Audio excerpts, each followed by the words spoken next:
আনিসুল হক, Salman F Rahman DB হেফাজতে, 10 জনের remand আবেদন পুলিশের। গুমের অভিযোগে শেখ হাসিনা সহ 5 জনের বিরুদ্ধে মামলা।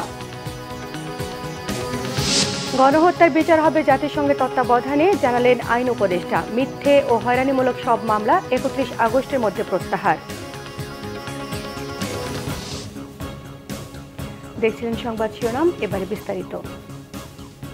শেখ হাসিনার সাবেক শিল্প ও বিনিয়োগ উপদেষ্টা সালমান এফ রহমান এবং সাবেক আইনমন্ত্রী অ্যাডভোকেট আনিসুল হককে নিউ মার্কেট থানায় দায়ের করা মামলায় 10 দিনের রিমান্ডের আবেদন করেছে পুলিশ।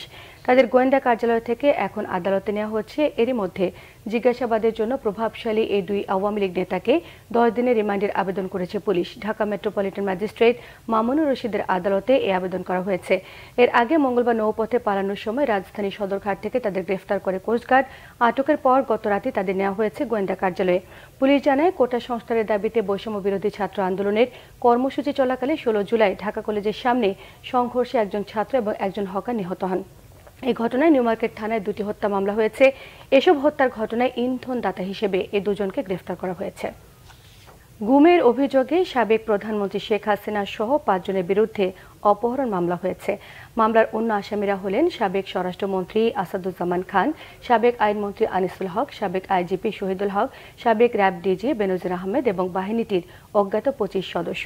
2015 সালে রাজধানীর উত্তরা থেকে গুম করার অভিযোগে সাবেক প্রধানমন্ত্রী শেখ হাসিনা সহ 5 জনের বিরুদ্ধে দুপুরে ঢাকার মেট্রোপলিটন ম্যাজিস্ট্রেট ফারজানা শাকিলা সুমু চৌধুরীর আদালতে মামলার আবেদন করেন ভুক্তভোগী সুপ্রিম কোর্টের আইনজীবী সোহেল রানা।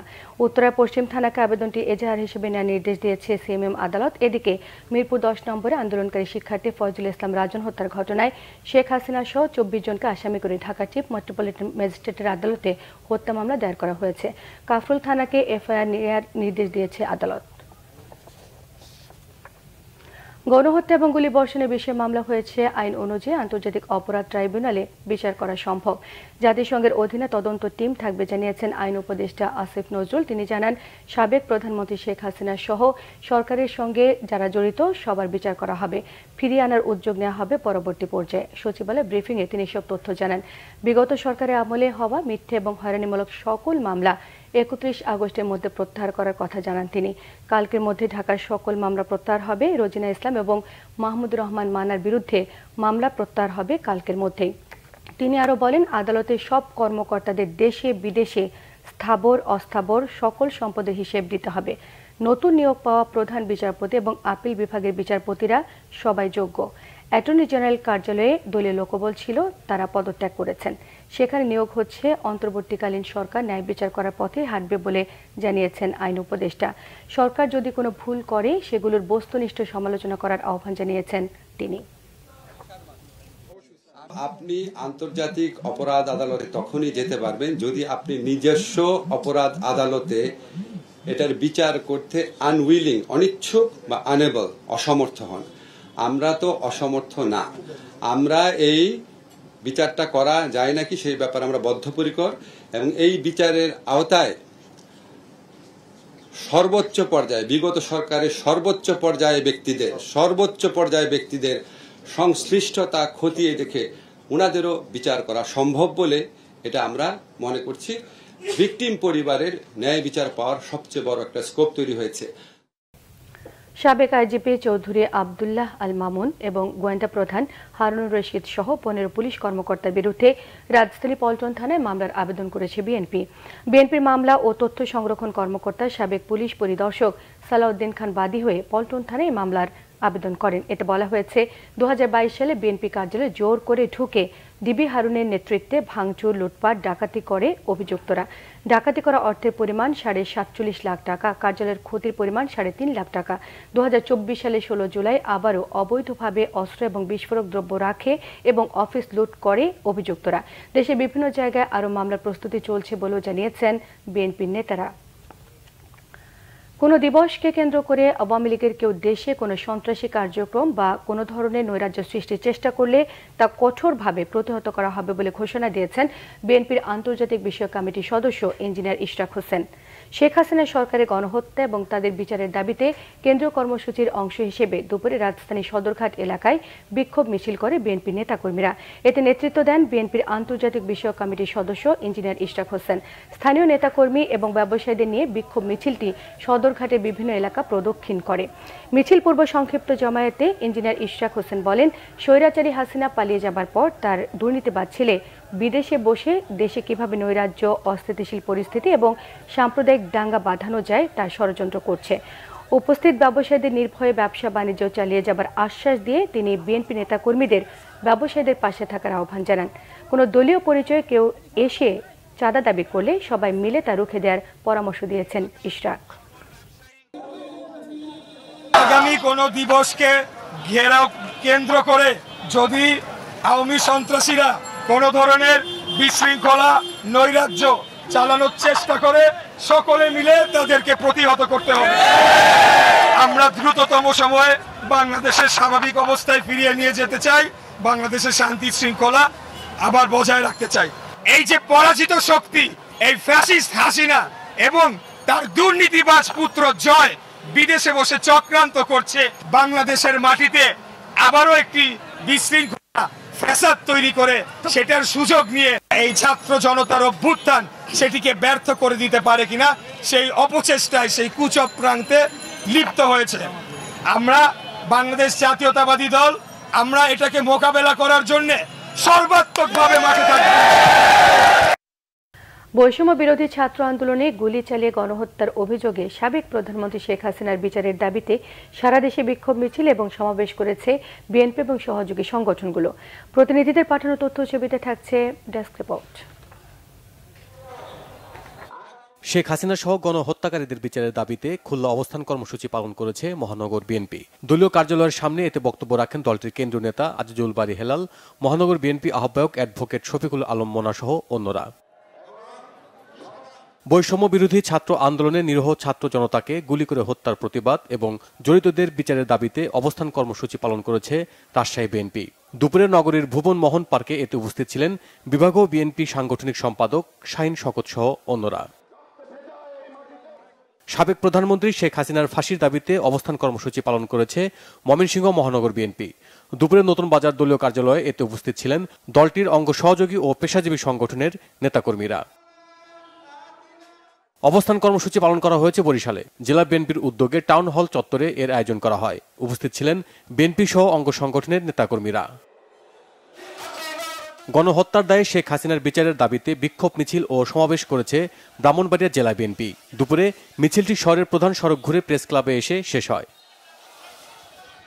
নিরপরাধ ছাত্র জনতাকে গণহত্যার অভিযোগে শেখ হাসিনার বিচারের দাবিতে বিক্ষোভ মিছিল করেছে ঝালকাঠি যুবদল। শহরের আমতলা সড়কে দলীয় কার্যালয় থেকে মিছিলটি বের হয়ে প্রেস ক্লাবের সামনে গিয়ে শেষ হয়। মুন্সিগঞ্জে কেন্দ্রীয় কর্মসূচির অংশ হিসাবে অবস্থান কর্মসূচি পালন করেছে বিএনপি ও অঙ্গ সংগঠনের নেতাকর্মীরা। সকালে শহরের সুপারমার্কেট শহীদ চত্বরে জেলা বিএনপির কার্যালয়ে অবস্থান নেয় নেতাকর্মীরা। উপস্থিত ছিলেন জেলা বিএনপির সিনিয়র যুগ্ম আহ্বায়ক মোহাম্মদ মহিউদ্দিন। গণহত্যার অভিযোগে সাবেক প্রধানমন্ত্রী শেখ হাসিনা সহ তার সহযোগীদের বিচারের দাবিতে অবস্থান কর্মসূচি পালন করেছে নওগাঁ জেলা বিএনপি। দুপুরে শহরের দলীয় কার্যালয়ের সামনে এই কর্মসূচি পালন করা হয়। অবস্থান কর্মসূচি পালন করেছে ঠাকুরগাঁও জেলা বিএনপি। সকালে শহরের দলীয় কার্যালয়ে এতে উপস্থিত ছিলেন জেলা বিএনপির সহ সভাপতি আল মামুন আলম সহ অন্যরা। গণহত্যার অভিযোগে শেখ হাসিনার বিচারের দাবিতে অবস্থান কর্মসূচি পালন করেছে আশুলিয়া বিএনপি নেতাকর্মীরা। এ সময় খণ্ড খণ্ডভাবে বিভিন্ন জায়গায় অবস্থান নিয়ে হত্যাকারীদের বিচারের দাবিতে সমাবেশ করেন তারা। উপস্থিত ছিলেন ঢাকা ১৯ আসনের সাবেক সংসদ সদস্য ডাক্তার দেওয়ান মোহাম্মদ সালাউদ্দিন বাবু। গোপালগঞ্জে শেখ হাসিনার বিচারের দাবিতে অবস্থান কর্মসূচি ও বিক্ষোভ মিছিল করেছে জেলা বিএনপি। সকালে শেখ সায়রা খাতুন মেডিকেল কলেজ হাসপাতালের অডিটোরিয়ামের নিচে অবস্থান নেয় দলটির সহযোগী সংগঠনের নেতাকর্মীরা। পরে একটি বিক্ষোভ মিছিল নিয়ে বিভিন্ন সড়ক ঘুরে একই স্থানে গিয়ে শেষ হয়। গণহত্যাকারীদের বিচারের দাবিতে বিক্ষোভ ও অবস্থান কর্মসূচি পালন করেছে মানিকগঞ্জ জেলা বিএনপি। দুপুরে শহরের দলীয় কার্যালয়ের সামনে মিছিল শেষে অবস্থান কর্মসূচি পালন করে দলটি ও অঙ্গ সংগঠনের নেতাকর্মীরা।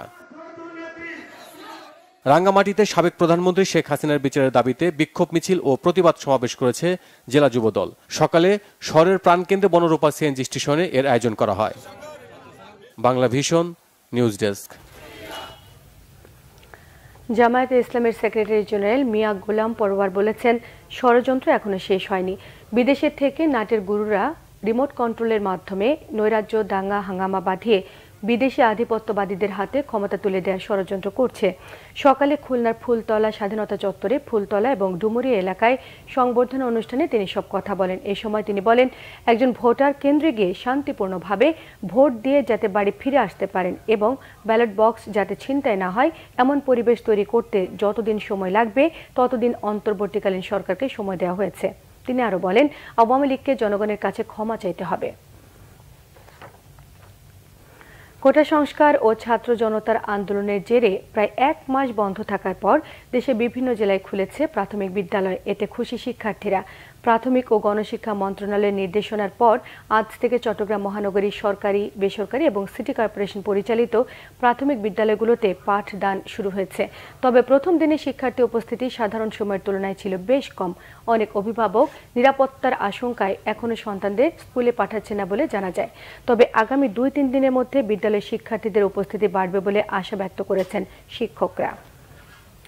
দেশে বিভিন্ন জায়গার আরো কিছু খবর নিয়ে এখন থাকছে একটি ডেস্ক রিপোর্ট। বরিশালের আইন শৃঙ্খলা নিয়ে বিশেষ সভা হয়েছে। সকালে সার্কিট হাউস হল রুমে বিভাগীয় কমিশনার শওকত আলীর সভাপতিত্বে সভায় প্রশাসন থেকে শুরু করে ছাত্র প্রতিনিধি, সামাজিক ও সাংস্কৃতিক সংগঠনের নেতারা উপস্থিত ছিলেন। বান্দরবান শহরের একটি হোটেলে সংবাদ সম্মেলন করেছে জেলা বিএনপি। দুপুরে বিএনপি আয়োজিত সংবাদ সম্মেলনে বক্তব্য রাখেন সাধারণ সম্পাদক মোহাম্মদ জাবেদ রেজা। বান্দরবান সংখ্যালঘুদের ধর্মীয় প্রতিষ্ঠানগুলোতে বিএনপির পক্ষ থেকে নিরাপত্তা নিশ্চিত করার পাশাপাশি কমিটির নেতাদের সাথে আলোচনা অব্যাহত রয়েছে বলে জানানো হয়। শরীয়তপুরে নাগরিক কমিটির ব্যানারে বৈষম্য বিরোধী ছাত্র আন্দোলনে হত্যাকাণ্ডে জড়িতদের বিচারের দাবিতে বিক্ষোভ মিছিল হয়েছে। মিছিলে বিএনপি, জামায়াতে ইসলামী সহ বিভিন্ন রাজনৈতিক দলের নেতাকর্মীরা অংশ নেন। শহরের উত্তরবাজার এলাকা থেকে বিক্ষোভ মিছিলটি বের হয়ে জেলা প্রশাসকের কার্যালয়ের সামনে গিয়ে শেষ হয়। চুয়াডাঙ্গায় সম্প্রীতি সমাবেশ করেছে বৈষম্য বিরোধী ছাত্র আন্দোলনের শিক্ষার্থীরা। দুপুরে চুয়াডাঙ্গা সরকারি কলেজের সামনে বিক্ষোভ ও ছাত্র সমাবেশ করেন তারা। ভৈরব বাজার মেঘনা নদীর ঘাটে অতিরিক্ত টোল আদায় বন্ধের দাবিতে বিআইডব্লিউটি এর কর্মকর্তা ও ইজারাদারদের সাথে মতবিনিময় করেছে বৈষম্য বিরোধী ছাত্র আন্দোলনের শিক্ষার্থীরা। দুপুরে লঞ্চঘাট বিআইডব্লিউটি অফিসে এই বৈঠক হয়। আওয়ামী লীগ সভাপতি শেখ হাসিনার নামে হত্যা মামলার প্রতিবাদে গোপালগঞ্জে বিক্ষোভ মিছিল করেছে আওয়ামী লীগ ও সহযোগী সংগঠনের নেতাকর্মীরা। গোপালগঞ্জ জেলা আওয়ামী লীগ দলীয় কার্যালয় থেকে বিক্ষোভ মিছিলটি বের করে। বিক্ষোভ মিছিল ও মানববন্ধন করেছে গোপালগঞ্জ জেলা আইনজীবী সমিতির পক্ষ থেকেও। এদিকে হত্যা মামলার প্রতিবাদে শেখ হাসিনার নিজ নির্বাচনী এলাকা কোটালীপাড়ায় বিক্ষোভ মিছিল ও সমাবেশ করেছে আওয়ামী লীগ এবং সহযোগী সংগঠন। এছাড়া কাশিয়ানী ও মুকসুদপুর উপজেলায় বিক্ষোভ মিছিল ও সমাবেশ হয়েছে। সাতক্ষীরার শ্যামনগরে সম্প্রীতি সমাবেশ হয়েছে। শ্যামনগর উপজেলা বিএনপি ও অঙ্গ সহযোগী সংগঠনের আয়োজনে উপজেলা পরিষদ অডিটোরিয়ামে সমাবেশে প্রধান অতিথি ছিলেন জেলা বিএনপির আহ্বায়ক advocate Syed Iftekhar Ali. Bangla vision news desk. সংবাদ শেষ করব, শিরোনামগুলো আরো একবার জানিয়ে দিয়ে। আনিসুল হক, সালমান এফ রহমান ডিবি হেফাজতে। 10 দিনের রিমান্ড আবেদন পুলিশের। গুমের অভিযোগে শেখ হাসিনা সহ 5 জনের বিরুদ্ধে মামলা। গণহত্যার বিচার হবে জাতিসংঘের তত্ত্বাবধানে, জানালেন আইন উপদেষ্টা। মিথ্যে ও হয়রানিমূলক সব মামলা 31 আগস্টের মধ্যে প্রত্যাহার। রংপুরে আবু সাইদের পরিবারের সঙ্গে দেখা করেছেন মির্জা ফখরুল। হত্যাকাণ্ডের বিচারের আশ্বাস। সাবেক আইজিপি সহ 15 জনের বিরুদ্ধে বিএনপির মামলার আবেদন। এই ছিল এখনকার মতো। পরের সংবাদ সন্ধ্যে 7:30টায় দেখার আমন্ত্রণ রইল। এছাড়া বাংলা ভিশন সংবাদ ও সংবাদ সংশ্লিষ্ট অনুষ্ঠান দেখতে ভিজিট করুন www.bbnews24.com, facebook.com/banglavishnnews, সাবস্ক্রাইব করুন youtube.com/banglavishnnews। সঙ্গে থাকায় সবাইকে ধন্যবাদ।